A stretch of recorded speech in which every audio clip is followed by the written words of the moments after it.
right, hello, people of YouTube land, those that follow the Cringe Crew Gaming Discord, and those that follow Ted and I on Twitch. I am Traductus, And I am Ted. and this is the Cringe Crew Gaming James Bond podcast, where me, a James Bond fan, and Ted, a newbie, watch the James Bond films, and then we talk about what we like and dislike about them. And today we are going to talk about a very, very, very, very interesting Bond film, often considered the oddball, and that is License to Kill. And this was released in 1989. This is the last one to star Timothy Dalton as Bond because there ended up being he was originally contracted for 3 films, and it had to be kind of done on a certain. It wasn't that they had to be done at a certain time. It's just there's a 6-year gap between this one and GoldenEye due to the lawsuit. So therefore, they released Dalton from his contract, going, "Hey, we'll give you a call when when we're able to make another one." And when they did, they asked him if he wanted to do the role in GoldenEye. And he declined because they wanted him to do more films than he was contractually obligated to do. So he only wanted to do 3. But anyway, this movie had a budget of $32 million and a box office return of $156.1 million. Adjusted for inflation, makes this the least grossing James Bond film at the time. Back in the day, it had mixed reviews. A lot of people state that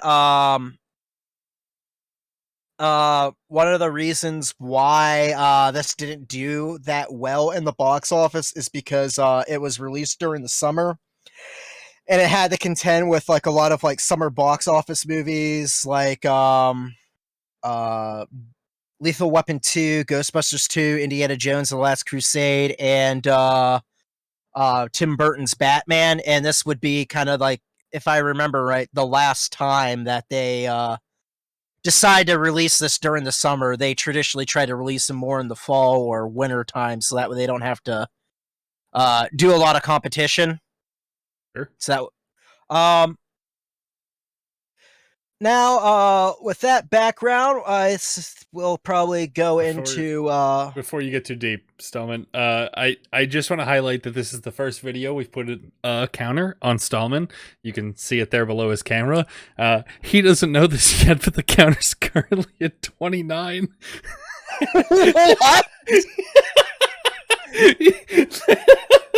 I wish we'd had it for the last video because the last video was egregious, but I know that it's been clamored for, and I'm still trying to outwardly shop people putting a supercut together of all the times Stallman says, we've gotten through the intro, the basics of the movie, and we're at 29. I haven't gone through cast and different things that they had in here. I think we could probably go through like music. Sure. You know, when I'm self-aware, it doesn't help.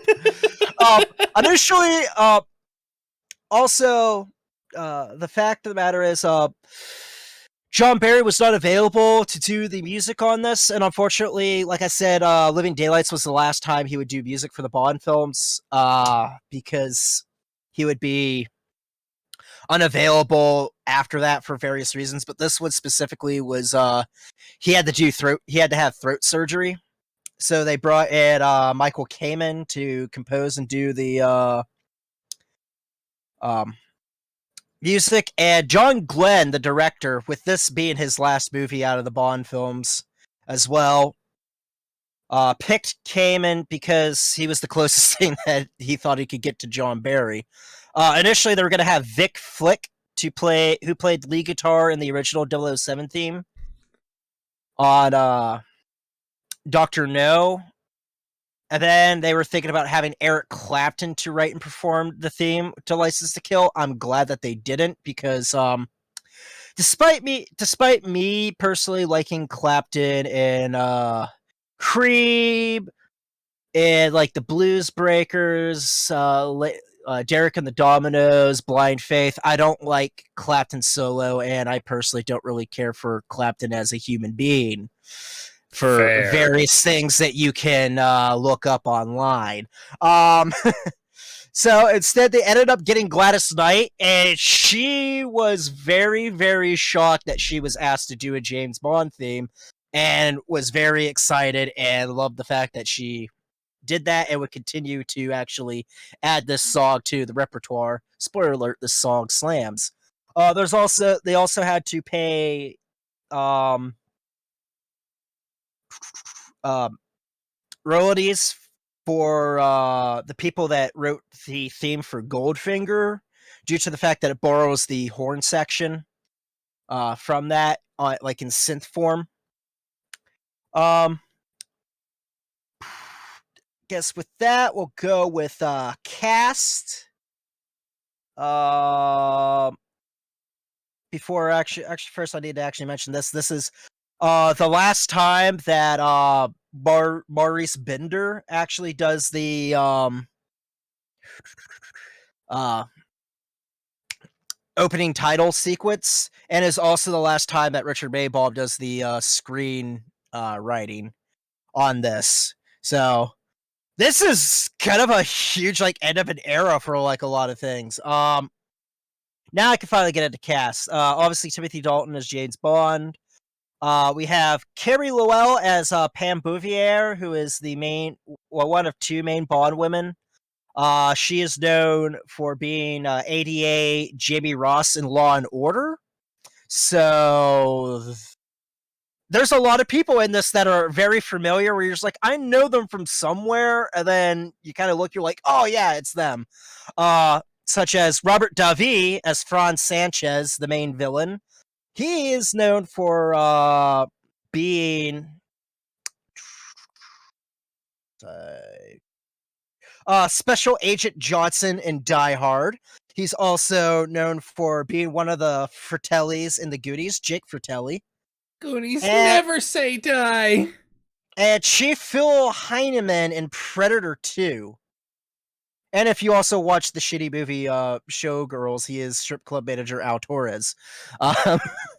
So Robert Davi's in like a lot of shit. We also have Talisa Soto as his girlfriend, Lupe Lamora, and she is best known for playing Katana in the 90s Mortal Kombat movie and Mortal Kombat Annihilation. We also have uh, a 21-year-old Benicio del Toro as Dario. This is his second movie, and so far is the youngest person to play a main Bond henchman. It's So you mentioned him being so young. Like, you definitely recognize him if you're a Del Toro fan. Like, you can see that his face is the same, but they do not look like the same human being in the slightest. yeah, he is really he's a baby in this. Like he's literally like iGeneration. No, not even iGeneration. He's Generation Alpha in this. Like, It's he's past Gen Z. it's shocking. You recognize him, but you wouldn't necessarily be able to identify him if you've been a Benicio del Toro fan. Like, it's very different looking. Also, we have Kari Hiroyuki Tagawa as Quang, who is a Hong Kong police narcotics agent that has infiltrated Sanchez's operations. The reason why I mentioned this is because he plays Shang Tsung in Mortal Kombat, in the 90s Mortal Kombat. So therefore, we have two Shang Tsung references. Not Shang Tsung's, but Mortal Kombat references in this damn movie, which I thought was ridiculous when we kept bringing up the Avengers and also Flash Gordon. Yep. But all in one movie, two Mortal Kombat references. Like, I was expecting Christopher Lambert to be a freaking cameo, or Robin Shaw having a cameo in this. But Yeah. we also have Anthony Zerbe as Milton Crest. He's known for as the apocalyptic cult leader, Matthias in the Omega Man, which is based off of I Am Legend, Admiral Doherty in Star Trek Insurrection, and Counselor Handman in The Matrix Reloaded and Matrix Revolutions. So,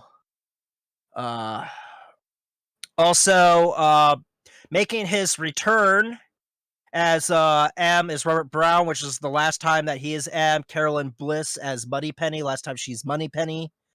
I think we'll go into like the Moneypenny thing. Like she's barely as Moneypenny. There's not much. It really makes me appreciate how long Lois Maxwell stayed to actually give Moneypenny like a lot of character. With this, she's just kind of like, oh hey, it's Moneypenny, and there's nothing really there. But there's not much that you can really do with like 2 movies, and you're already in like 4 scenes. And then also making his return as Felix Leiter, David Hedison as Felix Leiter. They were going to originally bring the guy from Living Daylights back, but they felt like, since like, spoiler alert, despite surviving, Felix Leiter gets eaten by a fucking shark. Yeah. And which happens in the books, and this is the last time we see Felix Leiter until Casino Royale, which bugs the shit out of me, because like the person that they basically have substituting in for Felix Leiter might as well just be Felix Leiter. But I know what people are thinking, well, he got his leg bitten off, like he can't really do much CIA work. Well, I got something to tell you. In the books, this shit happens in Live and Let Die, and this is kind of a loose Live and Let Die remake that's got a little bit more accurate. It's actually a combination of like Live and Let Die and the Hildebrand rarity, and then apparently like some ideas, like with Bond like destroying the drug cartel from the inside out, is a premise from Akira Kurosawa's film Yojimbo. So, where was I going with this? Oh yeah, Hedison, get it. Yeah, Live and Let Die is book number 2 in the James Bond series. So every subsequent James Bond novel that has Felix Leiter in it, he has a peg leg. So why they decided to like not bring him back? Interesting. Yeah. What else do I got before?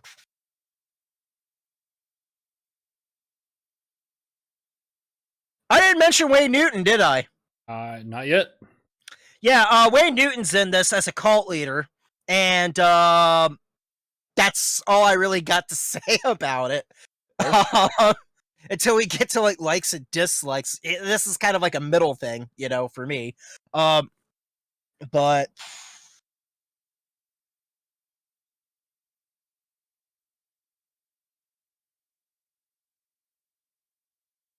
all right. That's basically what I got so far. Sorry that this is kind of scuffed at the moment. I know that we're usually scuffed, but like I just got home, so I had to rush on preparing this. It's all good. Oh, here we go. Now I remember. This was originally going to be titled License Revoked, probably because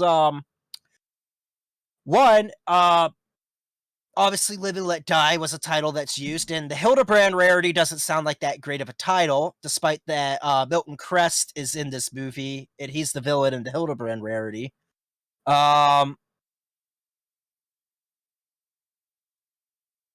They ended up changing the title last minute from License to Revoke to License to Kill, because during test audiences in America, people thought like, what, like Bond's finally getting a DUI and getting his driver's license revoked, as opposed to his license to kill revoked.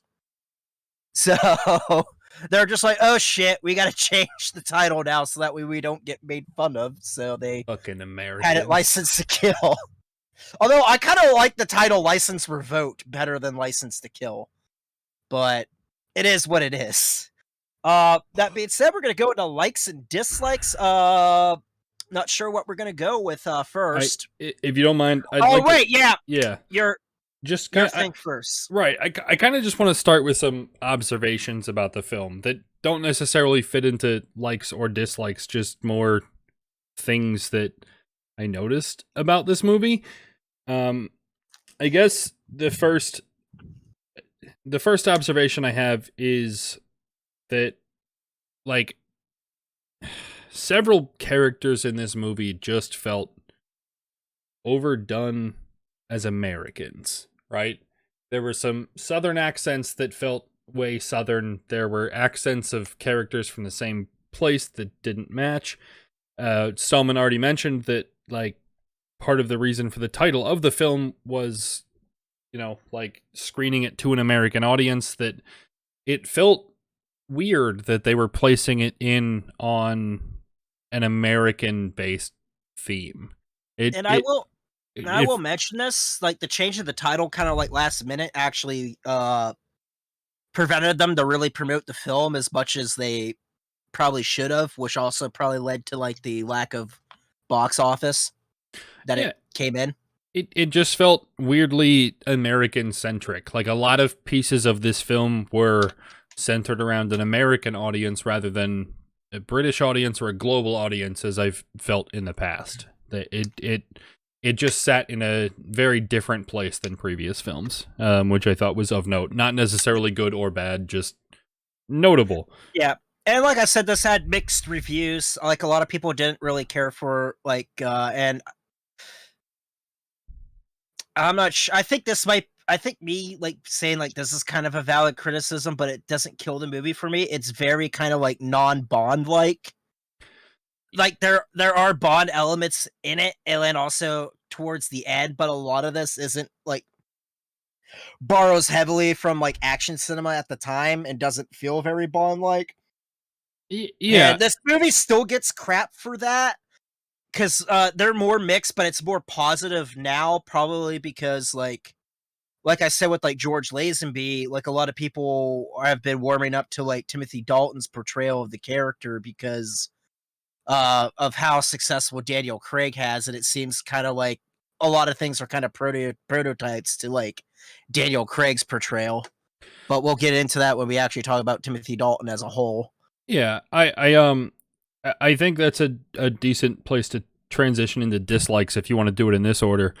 But yeah, I have a few dislikes on this, but, like, the dislikes really affect where there's, to me, like, there's less of them, but, like, they're more bothersome, I guess, if that makes sense. Yeah, I agree. My complaints are more mild than they've been in previous films. Nothing egregious where I have to show you an image of somebody completely fucking something up like we did last week. All right. I tread lightly. I'm kidding. No, I think my biggest place, like you said, Stallman, was that this film feels less Bond-like.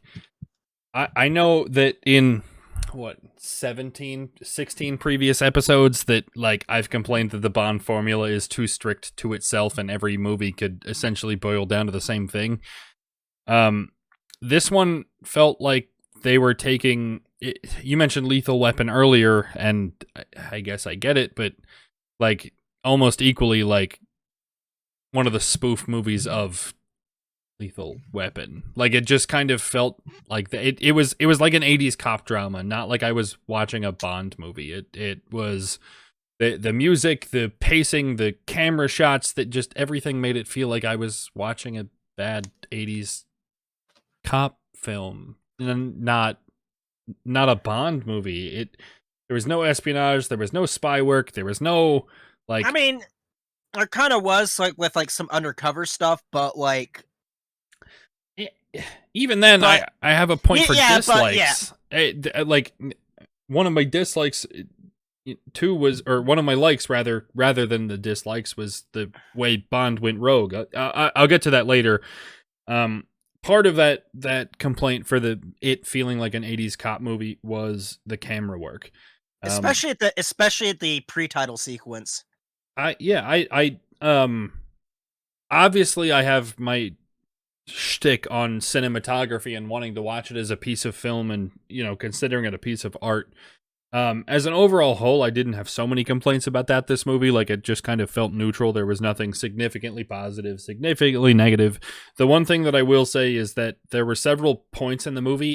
It wasn't specific, like, it wasn't specific kinds of scenes. Like, it wasn't every time there was an action sequence. It wasn't just like certain scenes, whatever. There were just weird, like, 5 to 10 minute periods of the movie that happened 2 or 3 times that, like, then the quick cuts between cameras got weird.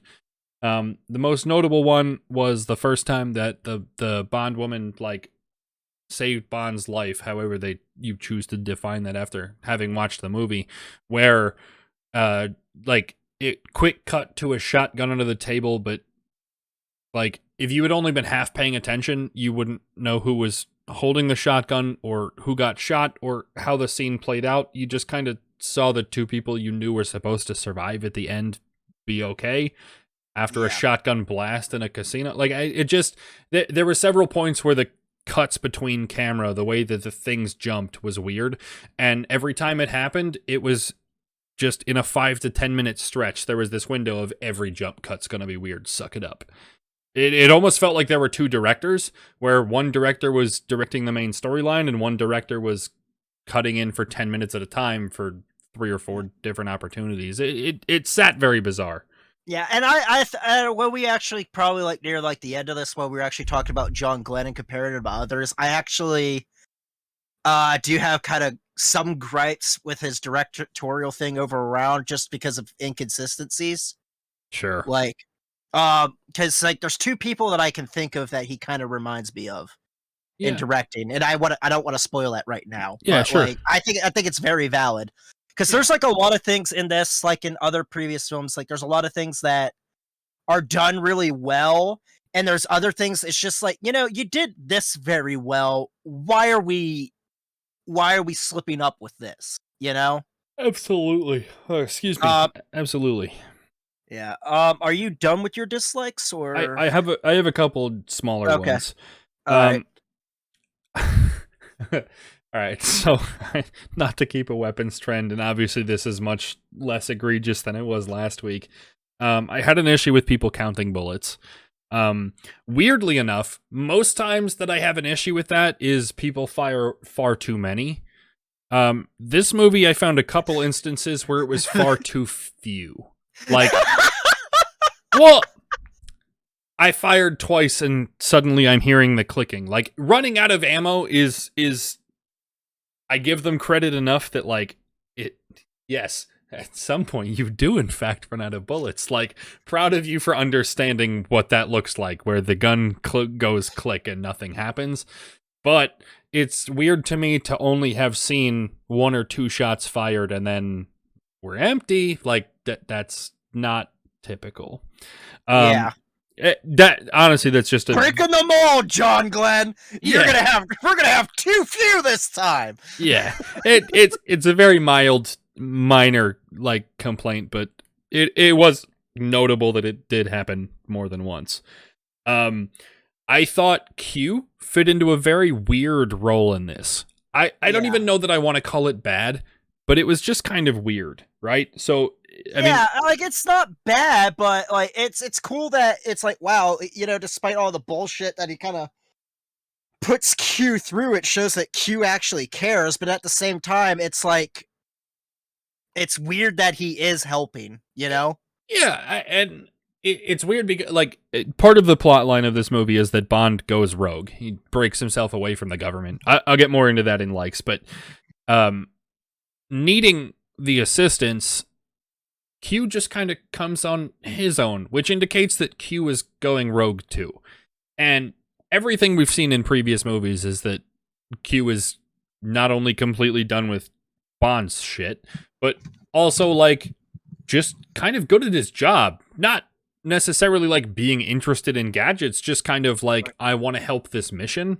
This is why this will be important for this mission, kind of thing. Well, yeah, and to quote Q, I'm glad that he actually stated this when it's like, well, you're here. It's like, well, you do know, it's like, you would have been dead a long time ago if it wasn't for Q Branch. Yeah. It's like, true. Right.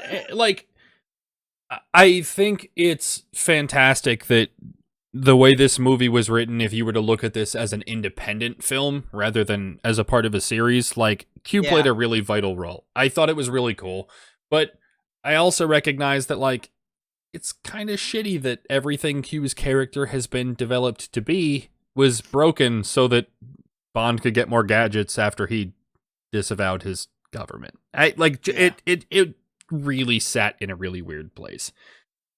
Um, the last thing I have for dislikes is a comment on ethnicity. Um, this was I don't really necessarily know how to address this because as Stallman, I asked during the movie pretty explicitly, like, where's the villain supposed to be from, right? Well, Uh, here's the funny thing. I'm not. I can't remember if it was in this movie because I did have to step out for a little bit to get food. But I wasn't sure if it's a deleted scene or not. There actually is a thing where they actually ask Sanchez where he's from, and I think he says something like on the lines like "I'm from wherever business is good" or something. right? Yeah, it was in the So movie. Yeah, okay, and it is a weird thing. At the same time, I kind of like that it is ambiguous because like they kind of do avoid the brown face that is obvious, like hugely obvious in like movies like Scarface. You know, it's like, oh, we're gonna make an Italian guy, like someone that is mestizo, since Hispanic is a wide it's a big net. Yeah, yeah, absolutely. and and and I don't know the reason why I know this, and it's not like I'm not like defending like Robert DeVee's like casting on this, but I think like it helps with him being ambiguous because for all intents and purposes, he could be like Argentinian, and a lot of people in Argentina, despite having it like Spanish last names, are have like a lot of Italian descent into them because of the Italian immigrants coming in. So you could assume like, okay, maybe his father's Spanish from from Spain, and his mother's is Italian. So you kind of have plausible deniability in that, but at the Right. same time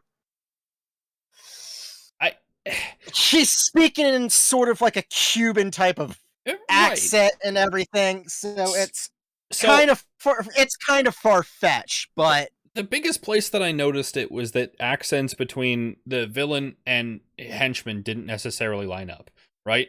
yeah, His it also doesn't help that his accent's like a Cuban accent, his sounded pretty and Mexican. The first henchman that you saw sounded very Cuban, just like yeah, and Benicio del Toro's Puerto Rican, so he has a Puerto Rican accent. right.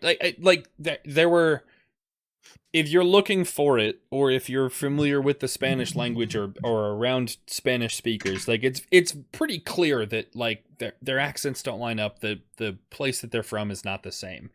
Um, but the place that it really struck home once you sat around to think about it was more the idea that like, I guess if you're basing this from an American sensibility, right? Like there were a lot of American characters at the beginning that like really established America as being a central point for the story. Um, they You realize that for being in the 80s that they kind of avoided a whole lot of conflicts, but didn't necessarily establish that it wasn't one of those conflicts.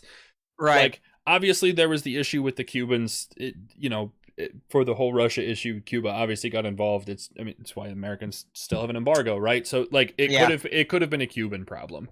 I mean, there have been And issues then with like the Mexican border forever, so you could have made it a Mexican problem, just made it really generic without pissing anybody off, and like still could have yeah, established a region, right?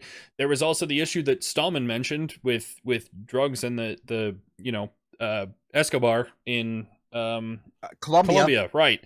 That like, but they didn't necessarily establish three like Hispanic centered conflicts with the United States as And then being any of those. It was just and ambiguously. they also mention like the Contras in Nicaragua.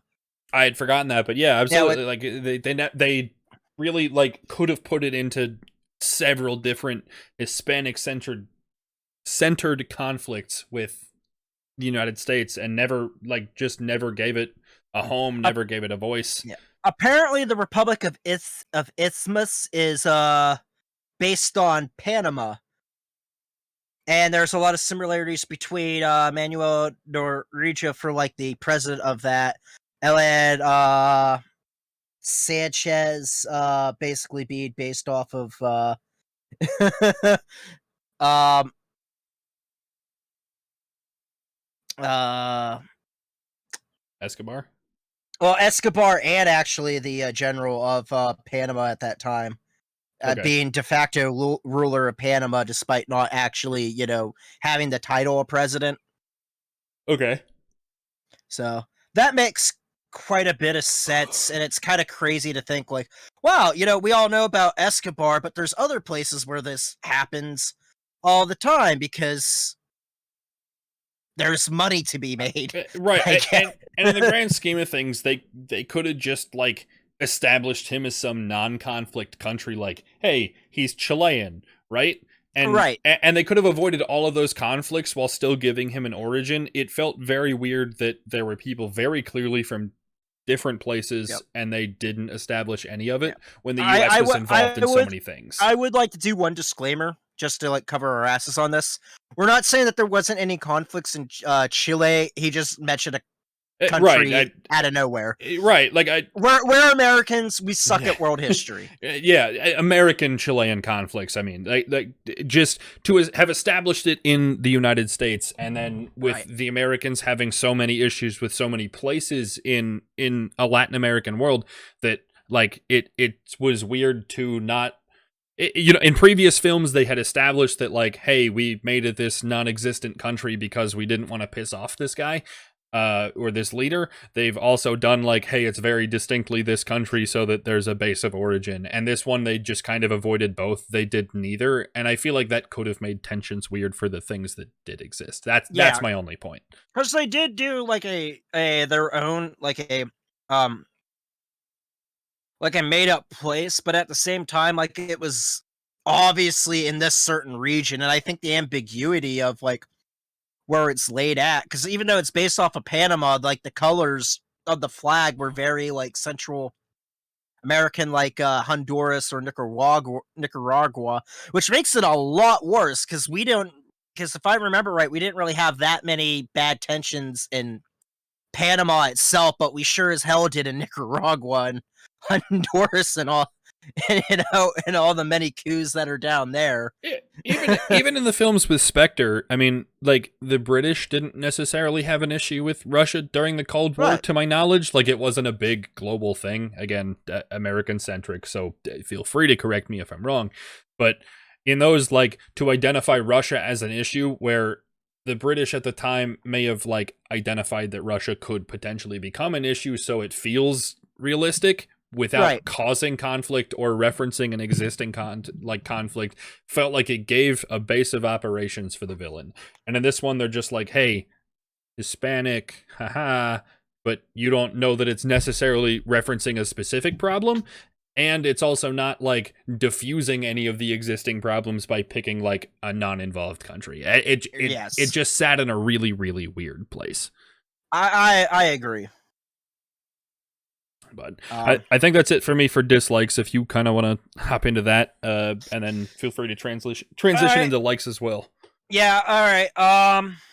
For me, my main kind of dislike on this, you touched upon about it being like not very Bond. To me,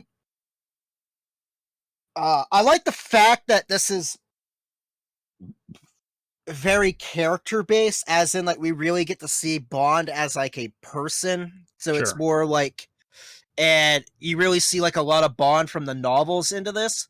However, a lot of cases when it has that in there with the lack of action, the movie tends to kind of drag, and you tend to kind of get bored with certain things, and unfortunately, you kind of lose yourself, like, where you are at this point in the movie.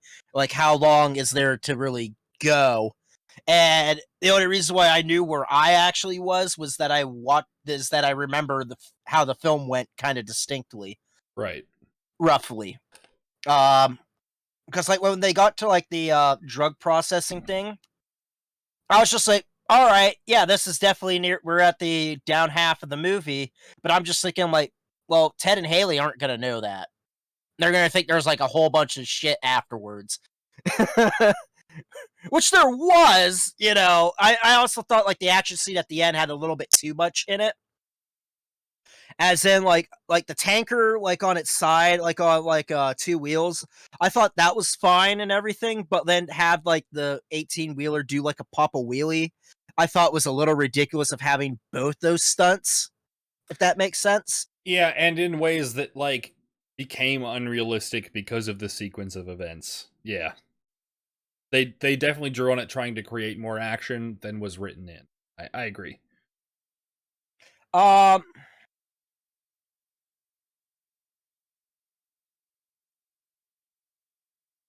Well, silence is good for content. all right, I found out how they no, I was looking at this because I was about to say, yes, they actually really did have it on two wheels. You know how they were able to do it?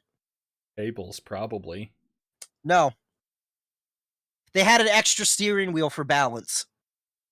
So they had two people actually steering it. All right, listen. I would almost believe that if like it had happened once, but they put it on two wheels twice and it just looked like dog shit. Oh, not the wheelie. The wheelie thing was hydraulics. Oh, 1,000%. But even the one that's tilted on its side, it just kind of like lasted too long, and it also felt like it was written in extraneously, and it looked like shit. I even though you're reading that to me, I still find it very hard to believe that it wasn't suspended somehow. But that being said, there are a couple scenes that were like really good, like the barefoot like water skiing thing. I thought was well done. But to go right into like, and I guess go back into like dislikes, and now this is going to transition into likes. Sure. I'm going to say this right now. I don't hate the character of Pam. I think Pam's a great character. However, my issue is that the relationship between her and Bond is rather kind of weird how they jump into like the romance like almost right away. Granted, she initiates it, which is, you know, a huge plus from what we've all have seen beforehand. Definitely light years away from Connery stuff. As far as anti-misogyny, I think they found their stride in this one, but yeah, it did hit a different nerve than most Bond films. There wasn't really any like build up to it. It was just like they got done bitching at each other, which I love the fact that they kind of bitch at each other back and forth. Like that's kind of cool. But like it was like they're bitching at each other, and then she's just like all of a sudden just clicked her head. Oh, he's kind of cute, and then just kisses him. Yeah, and it's fair. Like, and then afterwards, and she's such a great character and everything, but there's certain things that they kind of do with her that kind of gripe me a little bit, like her being kind of like a jealous girlfriend throughout the entire thing with him, like, you know, sleeping with Sanchez's woman. And by the way, Sanchez's woman actually comes on to Bond, and Bond's like, I don't really want to. She goes, no, let's do it. He's like, all right. So kind of like a opposite of like what normally happens in a Bond film.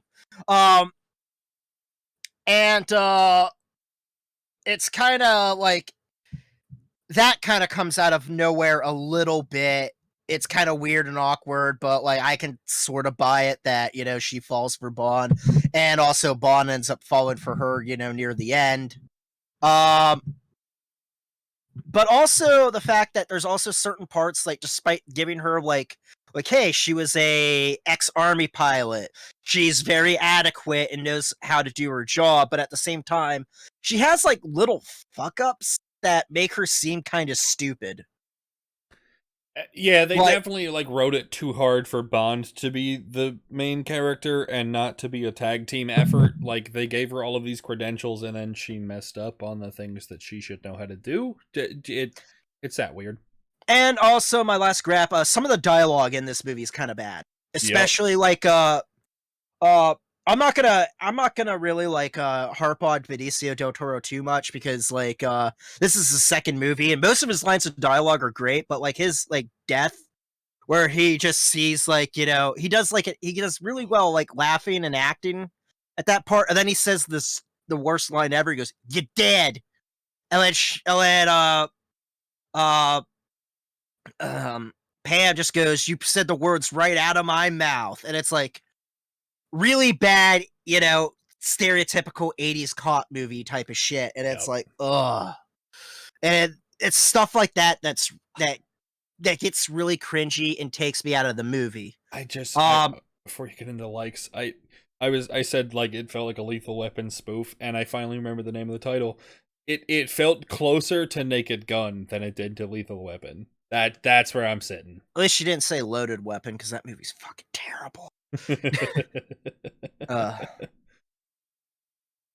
But fair. You want to go on with likes first, or yeah, I can do that. All right. Okay. Much like my dislikes were mostly mild, my likes are also mostly mild. Spoiler alert: Ted was kind of bored while watching this movie, and I don't blame him, because like this is definitely a movie you have to kind of be in the mood to watch, and it's weird to, and I don't know what type of mood that would be. It just seems like one of those movies where it's just like, oh, I feel like watching License to Kill, one of these. I equate this when I started liking beer. All right, I do, because I was always a liquor person, hated beer. Then I got really sick on my 21st birthday, never wanted to drink again. And then after a while, you're like, I think I'll just have a beer. I don't know why. So I just cracked open a PBR, and then all of a sudden I liked beer. I don't know why, I just did. To follow that, the mood for this movie is I want to watch half of an 80s cop movie and still watch a whole movie. That's the mood you have to be in. Anyway, my likes are sort of muted because it's good, but I'll apply some context. We'll start with Timothy Dalton to begin with. I again found him to be a fantastic actor. Like I found like he filled his role really well, that he cared, he put effort into being James Bond. Much in the way that I appreciated in the last movie, that he was very independent and it was very much his own character. I also found this to be very different than other Bond characters. However, that kind of gets muted in this film compared to the last one, because I don't know if it's the way the movie was written, the context, or the role that he had to fill, but there just felt a lot of things that weren't Bond. Like, and not to a fault of Timothy Dalton. Like, again, This is in my likes, but it didn't feel like a Bond film, and I think it's more the way the character was written, but he definitely hit his own stride rather than following the strides of other Bond characters, which I think to be a like just mildly muted. Right. Like I mentioned in the last film, I thought it was very cool that Bond sort of went rogue, did his own thing, wasn't necessarily following orders. In this one, it came to the extreme of, hey, consider this my resignation so I can do what I fucking want.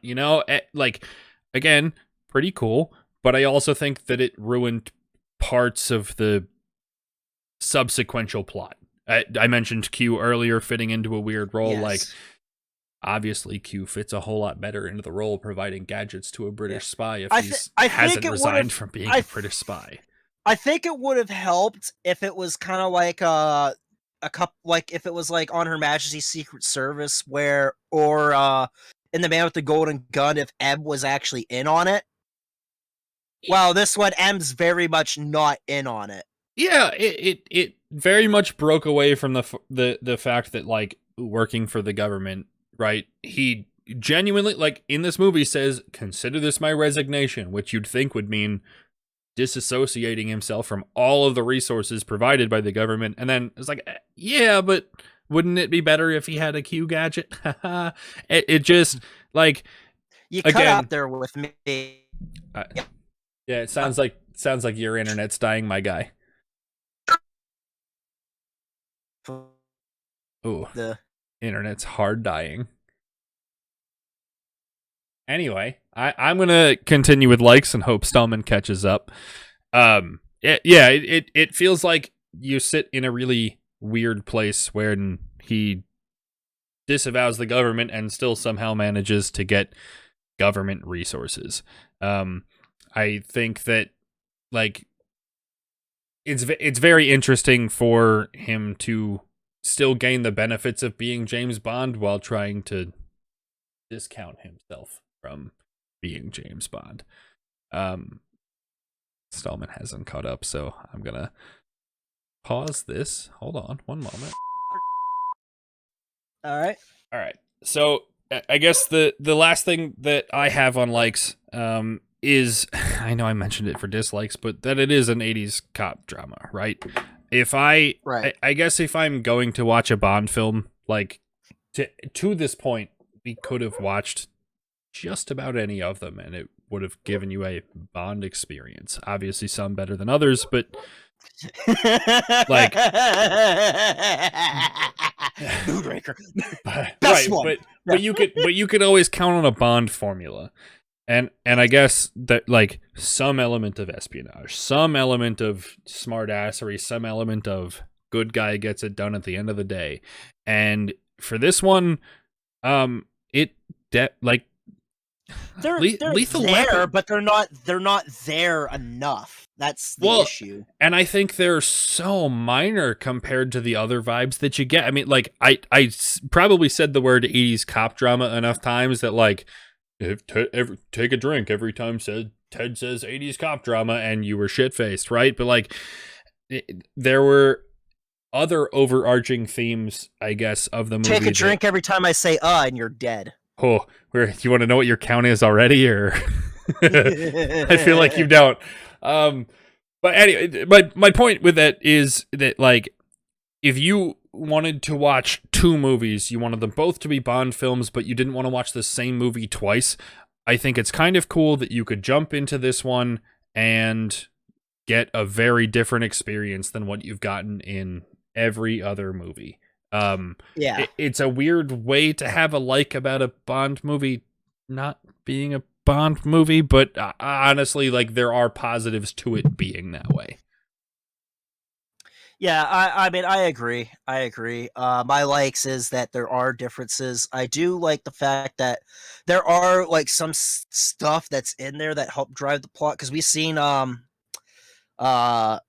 James Bond like basically going on a vengeful like vendetta against the villain for killing like allies, and this one, like, that's the theme of this movie. And so like you really kind of, and it really does come down to Timothy Dalton, how there's like times where you see him being very caring to people that he are his allies, but like when it comes to like when it has to get down to fucking business, he is fucking cold. Like it's like it's like this. It's like, I'm getting this freaking job done by any means necessary. Yeah, he definitely had a role that was cool. I do like the fact that there are people that actually are telling him like, hey, your like goal for vengeance right now is also stepping on other people's toes. It's also like there's a lot of other people that have like a lot riding on this. Like, you're kind of, you may think that you're doing right about it, but you're also kind of doing bad and fucking over other people at the same time. Absolutely. It hit a weird niche that it didn't sit like other Bond movies sat, and I think Timothy Dalton's acting and the writing both contributed to that. There are negatives to it, but I think overall it feeling different was a positive. I also like the shaken not stirred line in this. Especially for how much of a dick he is on that. No. Okay. Vodka martini. Shaken, not stirred. Yeah, it was okay. So when we watched Dr. No. I was like, he says shaken, not stirred. And you're like, man, that's a line that I've seen despite not watching a whole lot of Bond movies. Like, weird that that's a sticking line. I made the distinction last night as we were watching that it's like sometimes you like remember dialogue from movies because the words are really good or it's a really impactful scene or like it's the way it was written. And sometimes you just remember the way that it got said and the words just kind of stick to it, right? Like shaken, not stirred was from Dr. No, just like it I didn't understand why it Wait. stuck. When you watched Timothy Dalton say it was with passion. I guarantee you, without knowing any facts about it at all, that Timothy Dalton forced them to reshoot that like 65 times at a minimum so that he could really put the emphasis into shaken, not stirred. Like it was so aggressive the way he said 5 syllables. Just it was incredible. I was like, okay, well now in the 2000s, I understand why that line stuck. I really do like the fact of the matter is that how fucking bold and aggressive he is in this movie. Because like to like have like Sanchez notice him. And by the way, Bond's plan on basically having Sanchez like take out all of his own henchmen. Well, most of them, like Dario's the exception. But like Milton Crest, like his banker, his like head of security and shit like that. Like Bond literally like manipulates Sanchez into like bumping them off. And even when Bond is found out, he actually is able to put like that he has that earworm into Sanchez where he's paranoid enough that even though like he knows that Bond's like, there to like stop his operation and kill him, while he has like Bond, he's gonna throw him through like that I guess for lack of a better word, cocaine grinder. uh, like he actually stops the conveyor belt, and then Bond tells him like what he wants to know, and then he just like all right, and then turns on the conveyor belt, which I really like how Sanchez in this movie doesn't do like the trope of I'm gonna give you so many like here's this convoluted death thing like it's like this is simple. It's like all right, I got my information, I'm not going to keep you alive. It's like your hands are handcuffed and everything like that, you're going down the thing. It's just Bond's able to like catch himself on something and then is able to escape that way, and then Sanchez like all right, try shooting him. That's not working because he keeps missing because like they're on a tanker, and finally he tries to chop him dead with a machete, and then Bond using his wits, which goes back to Red Grant from in For Russia with Love, as in like Grant basically has Bond beat, and Bond literally has to like come up with something to outsmart him to be able to get the edge. And with this, he goes, "Don't you want to know why?" And he pulls out the lighter, which I like that he kills Sanchez with the lighter by setting him on fire. But what kind of irks me a little bit, they put a little bit too much emphasis on what the lighter says. Like we've seen that earlier, so we already know what the lighter says. But to me, I find it far-fetched that Sanchez from that distance could read what that lighter said. It If did feel that like makes sense. it did feel like an unnecessary jump, like a weird add in to a point that would have already been Yeah. impactful. Yeah, I think it would have been. I think the audience would at least got it as like, "You don't you want to know why?" And then he pulls out the lighter and then instantly, sets him on fire. But uh, regardless, I think that's still a good villain death. I like that. Um,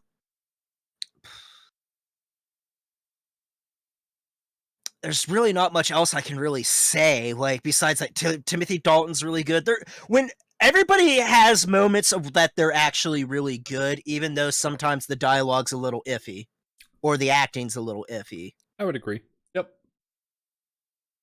Well, I guess if you don't have a whole lot, we can get into like overall thoughts about the Uh, film, do rankings and all that. well, I'll since this is uh I think since we did this with directors, I mean we could have said like how did you like Maurice Bender's like title design stuff, cuz this is his last one cuz he ends up dying between this one and um GoldenEye. I I guess like it wasn't super impressive. Like, it was better than the previous Right. ones, but I guess it wasn't good enough that I would give it like. Because he does, I think he does like the majority of them all. Yeah, it the Like past two films he have felt good by comparison, but not good necessarily on a standard to stand alone. right, right. Um, I did make comment that like the music for this one was solid in that like Oh yeah, they use the Bond theme throughout the film really well, but specifically for the title sequences again, like this the music for this one felt out of place for a Bond film. It was a good track, but it didn't necessarily feel like it fit the theme. And all right. I guess just it felt detached from the rest of the film and that the song Yeah, wasn't necessarily connected to what you saw. right. Which is honestly a valid kind of criticism. A lot of the songs on for like a Bond theme, but yeah. To me, I think Maurice Binder does like a good job on some like I think he does a good job with like Doctor No and From Russia with Love and Goldfinger, Thunderball, but then ends up kind of dropping the ball on a lot on like the Roger Moore ones. Um, and then he kind of gets a little bit back to form with like Living Daylights, but I think you kind of got to start somewhere, and I like what everybody that does his job afterwards does it better. How they're able to kind of take what he does and build upon it. That makes sense. Yeah, which I guess we'll see as we get into future Yeah, films. with But GoldenEye. By the one for Casino Royale is the best one out of them all. Like bar none. What they do with that's really cool. I'll Um, let you know when we get there. yeah. Also, I just wanted to mention Maurice Bender because he was there for like forever. On that, but John Glenn as a director. So I feel like there From were For Your Eyes Only, clear to this one. I there were very clear highlights. Like as an overall whole, I would say that there were a lot of positives that I would say as an overarching whole did a lot of things really well. My biggest comment though, not even biggest complaint, biggest comment is that there were a lot of pieces in most of them that felt either out of place, extraneous, overdone, or that just lack of concern. Like, hey, all of this was really good, except you overlooked this very easy detail that could have very easily Right. been something different. There And the were, sad thing, and here's the cool thing about this is that this is the biggest body of John Glenn's work. He only did like a handful besides Bond. So this is like us actually like reviewing him as his directing style, which is yeah. so weird. Yeah, I mean, like I said in the last episode, obviously, like I really thought that the movie was very good, but there were a lot of detail. I mean, most of my comments last episode were negatives, not because Yeah. I thought the movie was bad, but because it was, hey, The, you did the so movie many things really well, but look at these detractions that if you had put any concern at all in, it would have been better.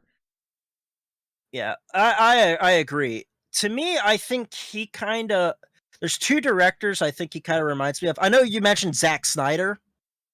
I Does think that Mike still mentioned it, but I didn't disagree. Yeah. yeah, did you still stand on that cuz you said that in For Your Eyes Only that it kind of reminded you of like a Zack Snyder film. I I guess as we got through it, less so, but Okay. still to some extent, yeah. To me, I kind of get J.J. Abrams out of this, out of his tenure. How so? Uh when he takes over like a property, he does it very much his style. He takes enough from like the source material, but makes it very much like his own thing, and then sometimes goes a little bit too far in breaking away from the source material, or in some cases, leans too much on the source material. Like it's kind of very inconsistent, if that makes sense. I guess that's fair. Especially with the Star Trek movies. Yeah, I get why you're saying that because of both Star Wars and Star Trek, but I don't like. I guess that would be a different conversation, not Right. related to this podcast, to talk about all of his projects. You know, Right. I get it. Yeah, I'm not That talking makes about all. sense. I'm talking specifically on the pop culture, Right. That franchise makes stuff. sense. That makes Yeah. sense. Um, because like to me, like there's times like when John Glenn, when he is at the top of his A game in these movies, it's really good. But when he drops the ball, whoo! Fair. And sadly, sometimes it happens in the same movie. Yeah, and within 4 minutes of each other. Yeah, I'd uh, agree. but I'll say this much: better than Lewis Gilbert Mm-hmm. and better than Guy Hamilton. I actually think I'm not sure if I'd put him above Terrence Young. Um, Guy Hamilton, like I guess the difference there is that Guy Hamilton was consistent. yeah, Like I got the same quality of movie. I knew I could expect the same things, and this one was. I found joy in places I didn't expect to. I also found deficits in places that I expected to be good. So yeah. it's difficult for me to say one is notably better than the other. It's tough. All right. And that being said, we're gonna go into Timothy Dalton. Timothy Dalton's Bond. I mean, I feel like I've said it through both of the two movies reviews that we've done. Honestly, I thought his acting style and what he brought to the Bond franchise was fantastic. It sucks for me to only have two movies to Yeah. really Eh, dive into what it was. Like, I wish we could have gotten a longer tenure out of it, but yeah. I think I can also appreciate comparatively to especially to Connery and Roger Moore was that like I got two movies. His acting was good in both. He provided a new character. He was something different. We got our own style of Bond for Timothy Dalton, and it could just exist as it was without stretching it until it died. It like I I think that's why he only wanted to do 3 movies, because he didn't want to do what Roger did and go too far. Although I will say that if it wasn't for Roger going too far, we wouldn't have had him in Octopussy. And to me, like that's the best movie that's the best portrayal that he had as James Bond. So I agree. I like I said, I think that I think I mentioned this last week, but um, I guess I didn't notice a huge character difference between Connery and Roger Moore. Like the times right, evolved, which felt more like the change between the two, rather than feeling like the two actors played two different characters. right. It's Timothy like Dalton was very much his own. He was very distinct, very much himself. Like he hit his own mark. It's a very different era than yeah. anything we've I seen. I think he's probably my favorite Bond that we've seen so far. I would easily agree with that. I think he's my favorite. It's I guess it's just difficult for me to tell how much that means without seeing all of them, right? Right, Like if right. if I mean, I have a feeling that I'm probably gonna go with me being like an older millennial. To me, my James Bond is Pierce Brosnan, and with you being a younger millennial, your James Bond is Daniel Craig. So right, maybe our nostalgia biases are probably going to affect where we actually rank Timothy Dalton in the future. So that, and also like if we get into Pierce Brosnan, we get into Daniel Craig, and both of them start to feel like Connery or Roger Moore, but more a sign of the right, times, but the same character. Like then I think it even more so would speak to how well I like Timothy Dalton. Just right, it's difficult to tell without the future. To this point, I think he's my favorite mostly because he stands out. But yeah. it's hard to give him all of the credit or none of the credit without knowing how the rest of the series plays out, if that makes sense. Yeah, that makes total sense. You interested in what the next Bond film was actually planned on? Sure. Oh, it was supposed to be Property of a Lady, and it was supposed to be like a conflict between like this guy that was like a it had to do with like Britain giving back Hong Kong to China. and pretty much you had like I can't remember if he was like against it or was like a super uber like pro China dude, but like he basically blows up like a chemical weapons factory in well, not chemical weapons factory, but a chemical factory. End up becoming a chemical weapons factory in GoldenEye and set in Russia. Like I said, different bits and pieces get thrown out. But anyway, the guy basically is trying to pretty much start a war with Britain with like a. This is now here's where it kind of goes a little bit off the rails, and at the same time, it sounds like it could have been good, but at the same time, there was like a lot of room for fuck up, if that makes sense.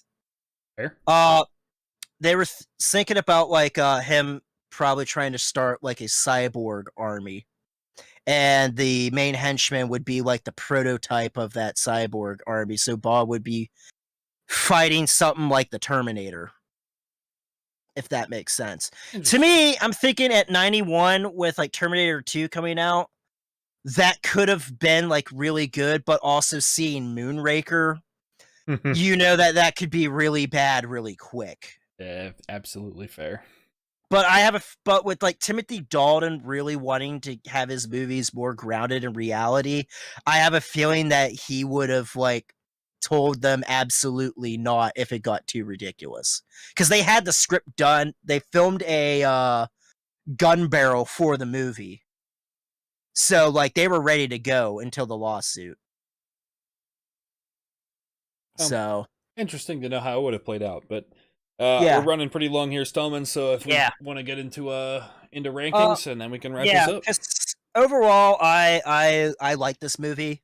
But there are a couple gripes that I have, especially the fact that it feels rather long. It's not longer than any other Bond films that we've seen, but it for as long as it kind of drags a little bit, it made me think that it took a while. And with that, I can't. I mean, The Living Daylights is the better out of the two, just for the sheer fact that Living Daylights is Bondian, and it doesn't like there's parts where it drags, but it doesn't really drag a lot where it, makes you think, wow, this was a long ass movie. Um and with that being said, I know Thunderball like drags with like that one scene with like underwater. Mm-hmm. To me, I think License to Kill drags in more parts on that. So to me, License to Kill is below Thunderball, and I had a real hard time whether if I liked it more or less than Live and Let Die, which Okay. is funny because like this is a loose Live and Let Die remake, and I'm glad that unlike A View to a Kill, like unless you were looking for it, you wouldn't know. Yeah, yeah. You mentioned it at the beginning, and I couldn't have told you. Like this might be the first I'm Yeah, considering the fact that. yeah. While A View to a Kill, it's like, well, this was definitely ripped from Goldfinger. This was definitely ripped from Goldfinger. Like it was blatantly obvious. Right. While License to Kill, it was like, all right, yeah, it's pretty kind of a Live and Let Die remake, but like we took elements from the book that we didn't use, Yeah.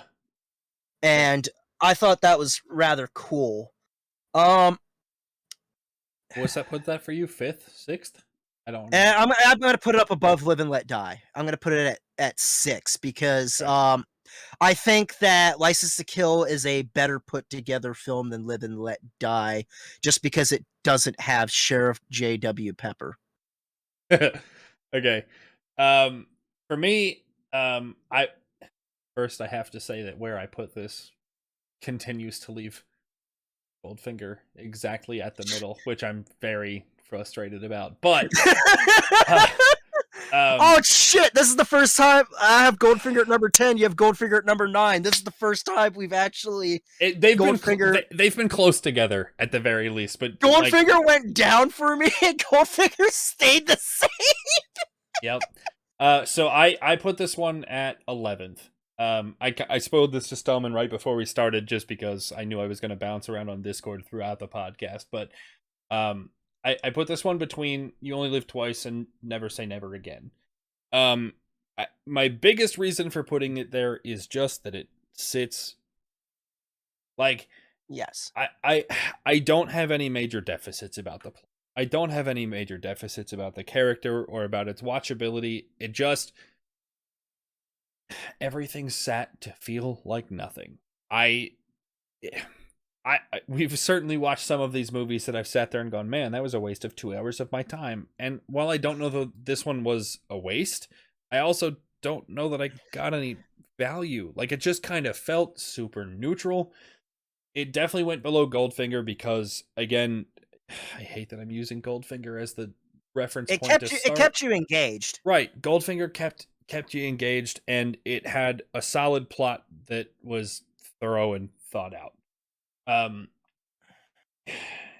You only live twice. I obviously I had my beef with, but like it really, there was thought, there was energy, that it made you feel something, right? This one Right. was probably as good, if not better, a movie than You Only Live Twice, but just didn't have any engagement. Just really felt. Yeah, and it probably doesn't help that I was more into like in the mood to watch the movie, and that's probably why I have it at number 6 as opposed to like if I was just like, all right, another Bond film, and then just pop it up, and then just like, meh. Right, and that may have had something to do with it, but I don't know. This movie just kind of fell to a flat place. Again, I give it a lot of credit. It's definitely a drop from this in Living Daylights. It's definitely a drop. Honestly, this might have been the first movie in quite a while that I was actually excited for, and like I think it's mostly because of how good last one was. Like Living Daylights really was fantastic. And I guess it just gave me high hopes for this one that, to be honest, like, it may have put me at a place where, like, I thought less of this movie than it's actually worth because of how good the last one was. But right. I still wasn't can't get sure. over I wasn't sure where I was going to put License to Kill, because like I always kind of I always kind of debate with myself which one's better, and then it's like after kind of actually watching this, especially with other people, just going like, I'll go with the one that's more engaging as opposed to like, one that's takes a while for somebody to get engaged in something. Yeah. And that's definitely a valid criticism. It doesn't do that great of a job in engaging an audience. Yeah, it had its value. I don't think it's a bad movie. I don't think it's unwatchable, but it never really gave you a purpose to be watching it. And that's all. That's my only deficit. That's why it sits where it sits. But yeah, I got nothing, Yeah. No complaints on where you put it, Yeah. I will say this though, if you put the next one below that, we're gonna have some words. Well, like I said, we'll see when we get there. But because despite Goldfinger being a sacred cow that you killed, which I didn't mind because like the movie's kind of aged a little badly. The other one, if you're talking about sacred cows, that we'll cross that bridge when we get there, man. Yeah, which is the next one that we're watching. All right, you got anything else before we wrap this up? Nothing. Like, comment, subscribe. Please do not drink every time I say during this or any of the other ones. Yeah, so we're gonna hey Stallman, you're at 193. I'm telling you, last week would have been worse. I'm so sorry I didn't have the counter last week. Anyway, yep, thank you guys for checking this out on YouTube. Obviously appreciate the likes, comments, subscribes, all of that. Very much appreciated. You can catch the future Bond movies with us in the Discord on Tuesdays. Those happen about 6:30-ish when I'm not scuffed and my schedule actually lines up and I don't have to take Mike to the airport. We're a few weeks ahead, so don't expect to catch the next movie from when you watch this podcast. When you're watching this, we're not watching GoldenEye. Sorry. Yeah, right. We're a few weeks beyond that. But be sure to follow both of us on Twitch, Stallman at Traductus, and myself at Ted Green Eagles. Both of those will be linked below.